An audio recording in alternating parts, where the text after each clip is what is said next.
উজ্জ্বল সুন্দর ত্বক আমরা সবাই চাই, কিন্তু কখনো কখনো আমাদের ত্বক এই উজ্জ্বলতা হারায়, দেখা যায় ডাল। বিভিন্ন কারণে এই ঘটনাটি ঘটে থাকে।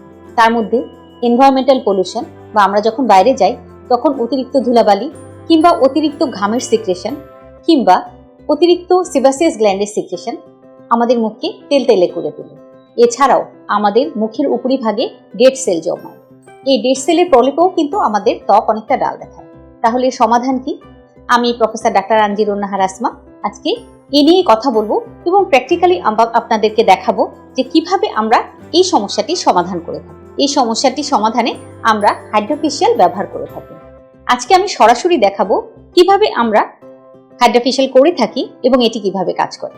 আসুন সাথেই থাকুন এবং দেখতে থাকুন। আচ্ছা, আমরা যদি একটু লক্ষ্য করি তাহলে দেখব যে আমাদের যে রোগী ওনার স্কিনটা কিন্তু একটু ডাল এবং ডিহাইড্রেটেড। তো এই জন্য আমরা ওনাকে হাইড্রোফেশিয়ালের মাধ্যমে ওনার ডাল স্কিনকে উজ্জ্বল করার চেষ্টা করব। আমরা দেখাবো যে কিভাবে আমরা এই কাজটি করি। ওনার ত্বককে আমরা কিন্তু প্রথমে খুব ভালো করে ক্লিন করে নিয়েছি।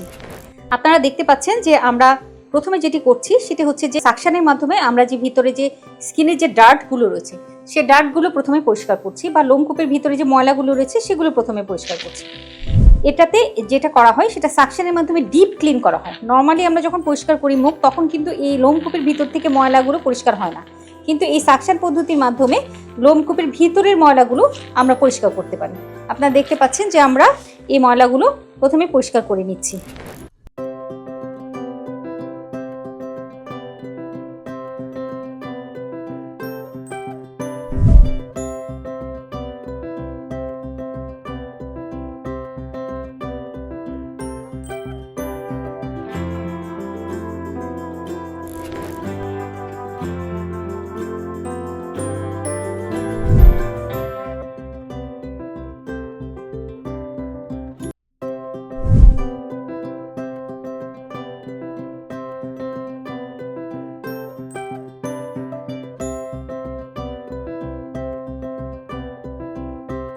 আপনারা দেখতে পেলে যে কিভাবে ধাপে ধাপে আমরা প্রথমে স্কিনটাকে ক্লিন করলাম, তারপরে আমরা বিভিন্ন সেরামের মাধ্যমে স্কিনকে হাইড্রেট করলাম।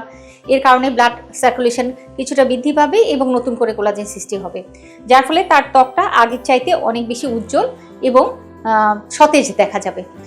সাথে থাকার জন্য ধন্যবাদ।